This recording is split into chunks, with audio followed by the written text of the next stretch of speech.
शिवसेनेमध्ये बंडखोरी झाल्यानंतर जशा दसरा मेळाव्याला 2 दसरा मेळाव्याच्या सभा झाल्या, तशाच काल वर्धापन दिनानिमित्त 2 सभा झाल्या.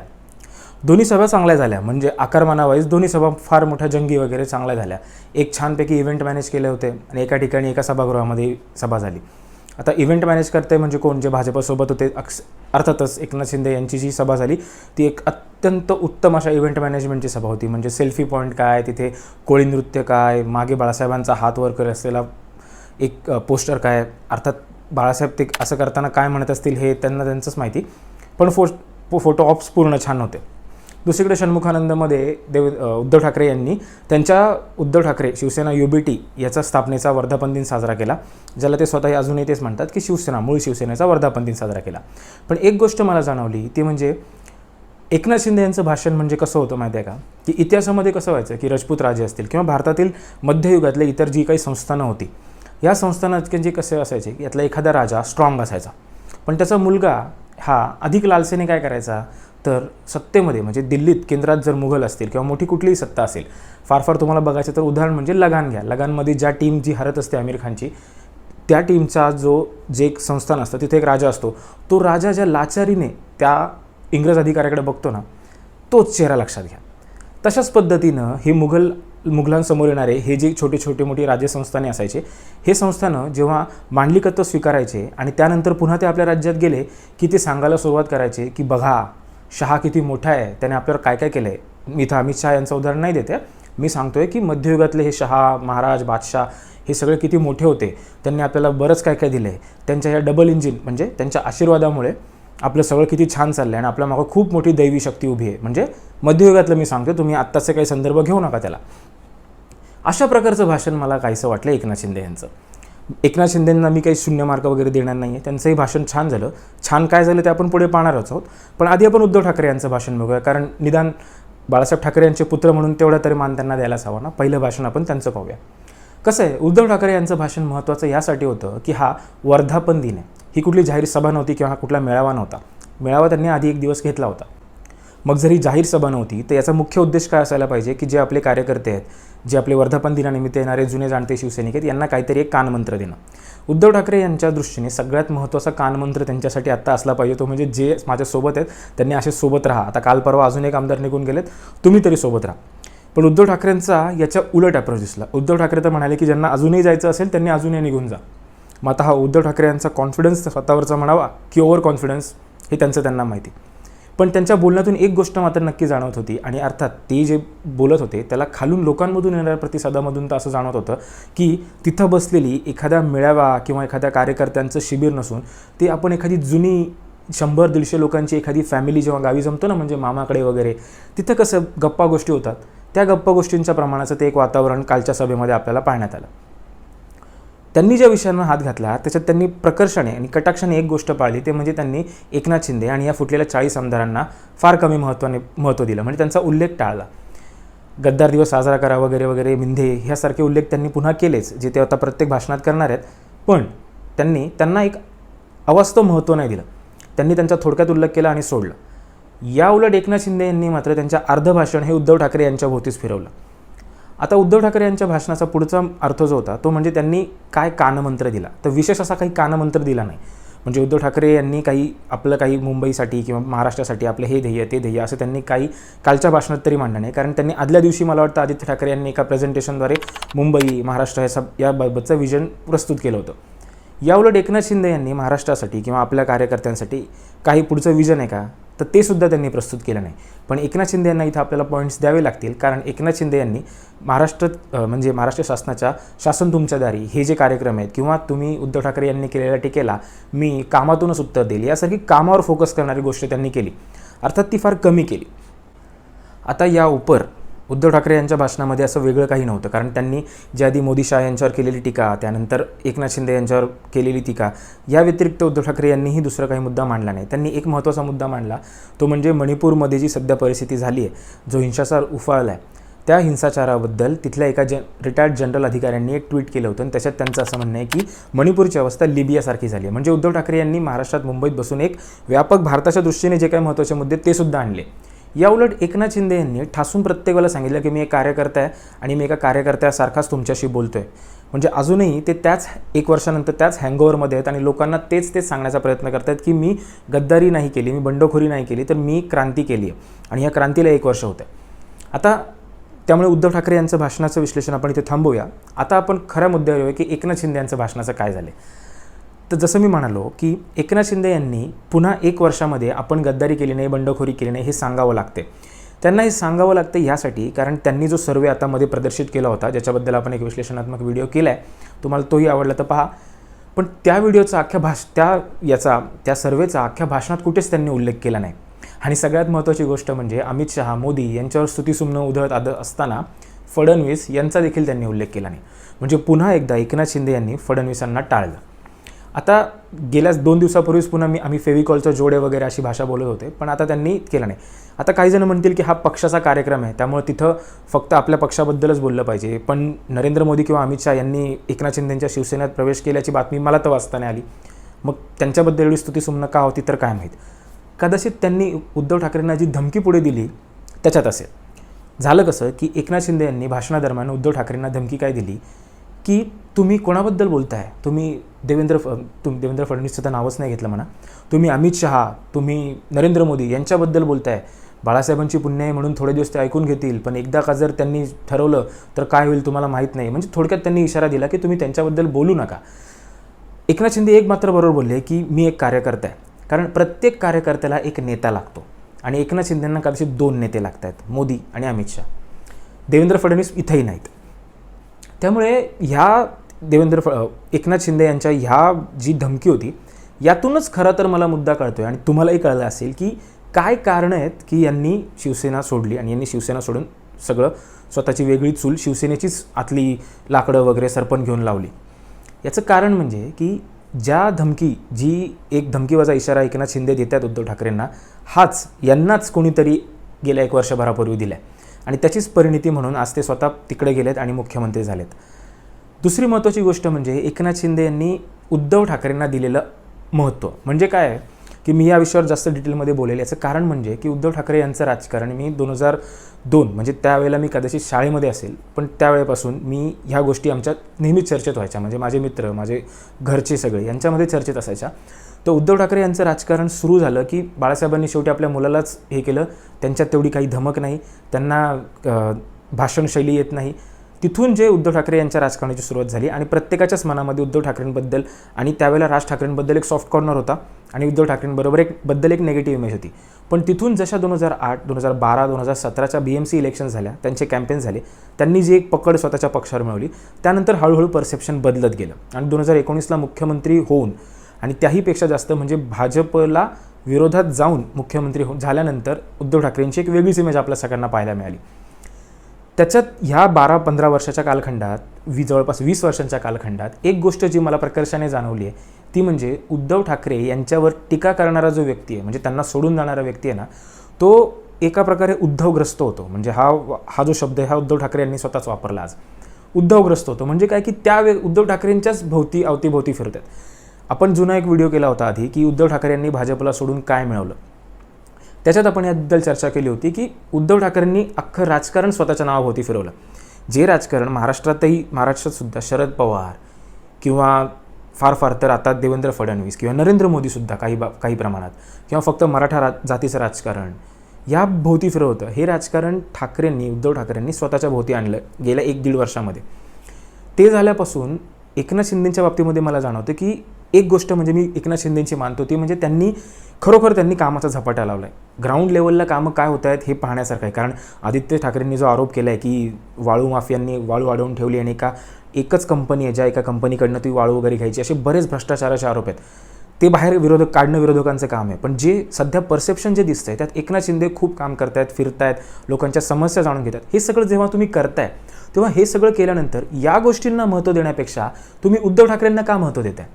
म्हणजे मी जर एकनाथ शिंदे समर्थक असेल तर मी तुम्हाला काय सांगेल की तुम्ही ह्या गोष्टींकडे लक्ष देऊ नका. तुम्ही उद्धव ठाकरेंना का सोडलं किंवा शिवसेना का फोडली याचं तुम्ही कितीही एक्सप्लेनेशन दिलं, तरी जी जनता उद्धव ठाकरेंची सहानुभूती आहे, ज्यांचं ठाकरे घराण्यावर प्रेम आहे किंवा जी खरोखर ओरिजिनल शिवसेनेबद्दलच राहणार होती, ती जनतेचं 1% मत फिरणार नाही आहे. तुम्ही हे सांगताना सहानुभूती ज्यांचा मिळवण्याचा प्रयत्न करतायत ते भाजपवालेच आहेत किंवा तुमच्या बरोबर आलेल्या त्या 40 आमदारांचे जे जवळचे समर्थक आहेत तेच. कारण तसं जर नसतं तर 40 आमदार म्हणजे महाराष्ट्र विधानसभेतले जवळपास एवढे आमदार तुमच्यासोबत असताना सर्वेमधून तुमच्या बाजूला साधी 3 ते 4 ते फार फार तर 5% मतं दिसतात, म्हणजे जे जेन्युइन सर्वे झालेत. त्यामुळे तुम्ही तो प्रयत्न करण्यापेक्षा तुम्ही तुमच्या कामातून उत्तर द्या.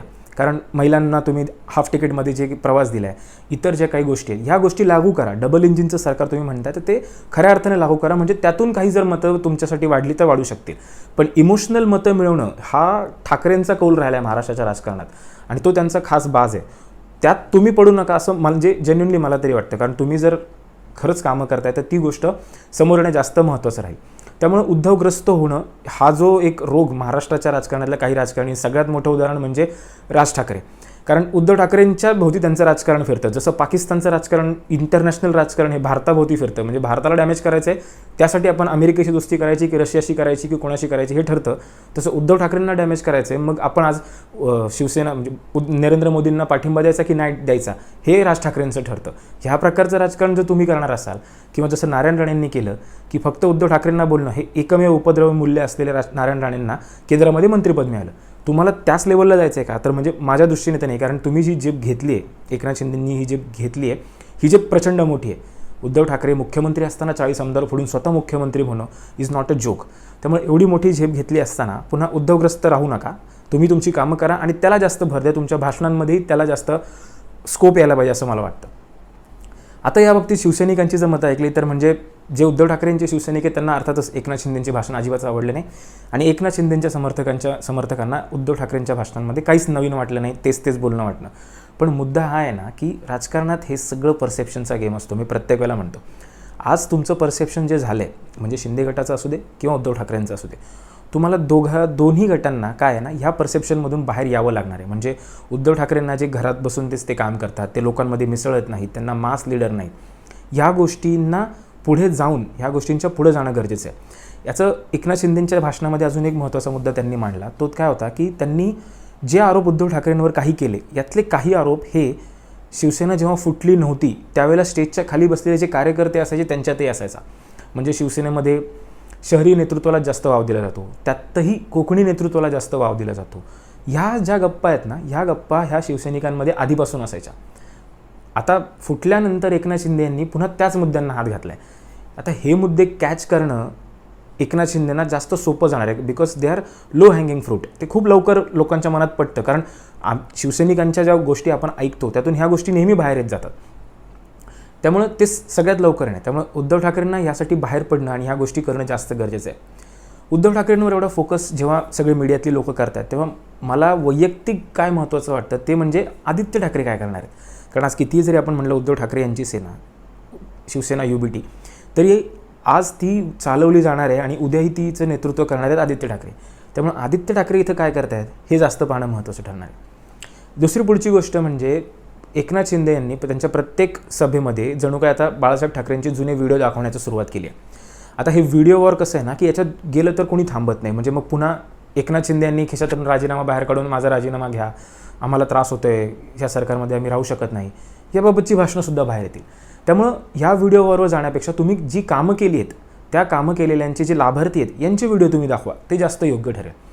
जसं आता उद्धव ठाकरे यांनी त्यांच्या कालच्या सभेमध्ये आदित्य ठाकरे यांनी एक प्रेझेंटेशन दाखवलं ज्याच्यात त्यांनी किती बसेस, इलेक्ट्रिक बसेस किती आल्या, त्यानंतर STP सीवेज ट्रीटमेंट प्लांट कुठे बनले, त्यानंतर व्ह्यूइंग डेक जे बनवले, ह्या सगळी कामं सांगितली.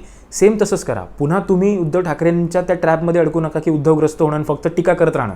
कारण त्याने काय होतं की उद्धव ठाकरे मुळातच अनुल्लेखाने मारण्यात उद्धव ठाकरे खूप पट्टाईत आहेत. म्हणजे राज ठाकरेंना गेली 15 वर्ष उद्धव ठाकरेंनी माझ्यावर एक टीका करावी यासाठी राज ठाकरेंना वाट बघावी लागते, पण उद्धव ठाकरे काही त्यांच्याबद्दल बोलतच नाहीत. त्या ट्रॅपमध्ये तुम्ही अडकू नका. कारण शेवटी तुम्हाला कोणालाही आवडत जरी असलात नसलात, काही जरी झालं तरी एकनाथ शिंदे आज तुम्ही महाराष्ट्राचे मुख्यमंत्री असताना मुख्यमंत्री म्हणून तुमची कामं आयुष्यात सगळ्यांच्या लक्षात राहणं, पुढे जी काही 2-2.5 वर्ष तुम्हाला मिळतील किंवा त्यानंतरही जर तुमचं सरकार आलं तर तुम्हाला मिळेल, हे महत्त्वाचं आहे असं मला वैयक्तिक वाटतं. पुढची गोष्ट म्हणजे एकनाथ शिंदे यांच्या भाषणामध्ये आश्चर्याची गोष्ट म्हणजे काँग्रेस आणि राष्ट्रवादी यांच्याबद्दल एक शब्दही नाही. म्हणजे जो त्यांनी छोटासा उल्लेख केला तो म्हणजे हेच सांगायला की उद्धव ठाकरे यांनी त्या राष्ट्रवादी काँग्रेस आणि काँग्रेसबरोबर युती केली ज्यांना बाळासाहेबांनी लांब ठेवलेलं.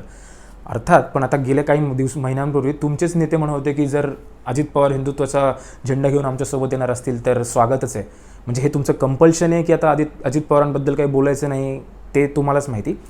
शरद पवारांबद्दल तुम्ही काही बोलू शकत नाही, काँग्रेसबद्दलही तुम्ही काही बोलले नाहीत. त्यामुळे इथून पुढे एकनाथ शिंदे यांचा विरोधक कोण हे ठरणं फार गरजेचं आहे. आता यातून पुढचं राजकारण कसं येतं आहे तुम्ही लक्षात घ्या की महाराष्ट्राचं किंवा 2024च्या इलेक्शन्समध्ये पूर्ण देशाचंच राजकारण ठरणार आहे ते BJP आणि अँटी BJPवर. तुम्ही कितीही नाही म्हणा, BJP हाच प्रॉमिनंट पक्ष आणि त्याच्या विरुद्धच की त्याच्यासोबत याच्यावर सगळं ठरणार आहे. त्यामुळे BJP आणि BJP विरुद्ध जर तुम्ही पाहाल महाराष्ट्राच्या राजकारणात सध्या सगळं चांगलं असताना, आलबेल असताना 27% भाजपची मतं आहेत, उरलेली सगळे अँटी BJP मतं आहेत, लक्षात घ्या. कारण शिवसेना जेव्हा सोबत होती तेव्हा ती शिवसेनेची ॲड व्हायची, पण आता ती त्यांच्या विरुद्ध गेलेत. मग हे अँटी BJP आणि ही BJP, तुम्ही जर फक्त BJPचं कौतुक करत असणार आणि अँटी BJP जी मतं आहेत त्याला तुम्ही कोणालाही तुम्ही दुखावणार नसाल, म्हणजे तुम्ही भाजप म्हणजे उद्धव ठाकरे सोडले तर काँग्रेस राष्ट्रवादी यांना जर तुम्ही टीकाच करणार नसाल तर काँग्रेस राष्ट्रवादीचा यातून फायदाच होणार आहे. कारण मुळात तुमचा चेहरा हा पुढेच येणार नाही, कारण तुम्ही फक्त भाजपच्या मागे जाऊन लपून भाजपच्या चेहऱ्याने लढले जाणार आणि त्यामुळे हे तुमच्या वैयक्तिक राजकारणाला घातक ठरणार आहे. आणि जी शिवसेना आज तुमच्याकडे त्या शिवसेनेला सुद्धा घातक ठरू शकतं. त्यामुळे शिंदे गटाचे कार्यकर्ते, शिंदेच्या शिवसेनेच्या कार्यकर्त्यांनी ही गोष्ट जाणणं गरजेचं आहे की त्यांचा मुख्य शत्रू त्यांनी ठरवला पाहिजे. पुढची यातली सगळ्यात महत्त्वाची गोष्ट आजच्या मला भाषणाने जाणवली ते म्हणजे 2-4 व्हिडिओच्या आधीच मला वाटतं जो व्हिडिओ केलेला त्याच्यात देवेंद्र फडणवीस यांच्या झालेल्या वाईट अवस्थेबद्दल आपण बोललो होतो की देवेंद्र फडणवीस यांना केंद्रीय नेतृत्वच कसं हैराण करते आणि त्याची परिणिती म्हणजेची जाहिरात, याच्यावर आज देखील शिक्कामोर्तब झाल्यासारखं वाटतं. एकनाथ शिंदे यांनी त्यांच्या भाषणामध्ये देवेंद्र फडणवीस यांचा उल्लेख पूर्णपणे टाळला. तो टाळला ही गोष्ट ठीक आहे कारण पक्षाचा कार्यक्रम होता, पण मग त्याच कार्यक्रमामध्ये तुम्ही मोदी आणि अमित शहा यांचा उल्लेख कसा काय करता आणि तोही तुमच्या समोरच्या दुसऱ्या शत्रूला म्हणजे एकेकाळच्या मित्राला म्हणजे उद्धव ठाकरे यांना घाबरवण्यासाठी तुम्ही त्यांचा उल्लेख करता. तुम्ही लढताना मागे बाळासाहेब ठाकरेंचा फोटो लावता, त्या भाषणामध्ये मागे बाळासाहेब ठाकरेंचा फोटो लावता, पण बोलताना मात्र तुम्ही आपल्यासमोर महाशक्ती उभी आहे आणि ती महाशक्ती म्हणजे नरेंद्र मोदी आणि अमित शहा हे आहेत. म्हणजे हा जो विरोधाभास आहे हा तुम्ही कसा याच्याबद्दल लढणार आहात? म्हणजे कारण तीच गोष्ट आहे जी तुमची लोकांपर्यंत पोहोचत नाही आणि त्यामुळे तुमचे पर्सेंटेज जे आहेत ते वाढत नाहीत. उद्धव ठाकरेंवर टीका करताना एकनाथ शिंदे जे काही गोष्टी सांगत होते यातल्या बऱ्याचशा गोष्टी ह्या म्हणजे पाहिलं तुम्हाला समजेल की किती खरं किती खोटं. पण एक गोष्ट एकनाथ शिंदे म्हणजे प्रचंड असे समोरासमोर खोटं बोलून गेले ते म्हणजे सुप्रीम कोर्टाचा निकाल आपल्या बाजूने आला आहे. आता खरं तर सुप्रीम कोर्टाचा निकाल ज्या दिवशी लागला त्याच दिवशी प्रेस कॉन्फरन्स घेऊन एकनाथ शिंदे आणि देवेंद्र फडणवीस यांनी सांगितलं की कसा हा निकाल आपल्या बाजूने लागला आहे. आणि मी तो निकाल पूर्ण लाईव्ह ऐकत होतो, म्हणजे जस्टिस चंद्रचूड ते निकाल वाचत होते आणि मी ते ऐकत होतो आणि ऐकता पॉईंट्स काढत होतो की कुठल्या मुद्द्यांवर काय झाले. शेवटी फक्त जे एक वाक्य ते म्हणाले की उद्धव ठाकरे यांनी स्वतःहून राजीनामा दिला असल्यामुळे आम्ही त्यांना पुनःस्थापित करू शकत नाही, त्यामुळे सरकार वाचतंय, पुढे काय होत नाही. एवढं सोडलं तर आधी अख्खी पानभर ह्या सरकारवर ताशेरे ओढले होते. म्हणजे राज्यपाल चुकलाय, तुमचं इलेक्शन कमिशन चुकलं आहे, तुमचे विधानसभा अध्यक्ष चुकले, तुमचा प्रतोद नेमला आहे तो चुकला आहे, त्याची नेमणूकच चुकली आहे, तुमचा गटनेत्याने नेमला आहे तो सुद्धा चुकला आहे, पार्टी ही वेगळी आहे आणि पार्टीचाच व्हीप चालणार, आतल्या विधिमंडळातल्या नेत्यांचा व्हीप चालत नाही, हे सगळं सांगून सुद्धा ते पूर्णपणे इग्नोर करून देवेंद्र फडणवीसांसारखा अभ्यासू नेता आणि एकनाथ शिंदे हे बसून यांनी प्रेस कॉन्फरन्स घेतली आणि आज त्यांनी तेच त्या लोकांना देखील सांगितलं. म्हणजे तुम्ही एखाद्याला फॉलो करा, सगळं करा, एकनाथ शिंदेंची सभा ऐका, माझं काही दुमत नाही, चांगली गोष्ट आहे, ते सुद्धा एक उभरतं नेतृत्व आहे, त्यांच्याकडे पहा, आदर्श घ्या.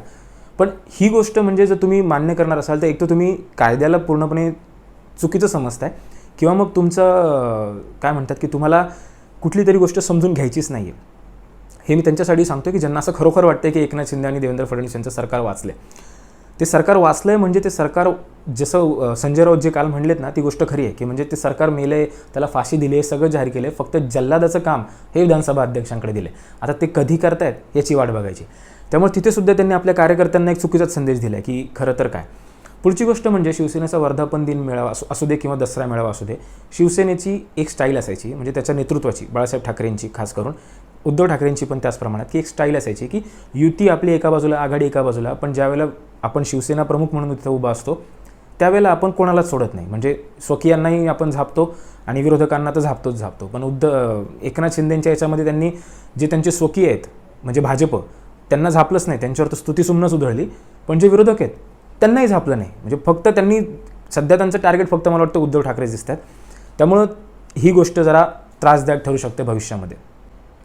त्यामुळे ओव्हरऑल आजच्या जे 2 वर्धापन दिनानिमित्त जी भाषणं झाली त्यातून मला हे जे प्रायमा फेसी जे काय दिसलं ते मी तुमच्यासमोर मांडलं. या व्यतिरिक्त तुमची जर काय मतं असतील तर ती कमेंट बॉक्समध्ये नक्की सांगा. व्हिडिओ आवडला असेल तर लाईक करा आणि तुमच्या मित्रमैत्रिणींना शेअर करा. तुमच्या एखाद्या शिवसैनिक मित्राला तर नक्कीच करा. धन्यवाद. जय महाराष्ट्र.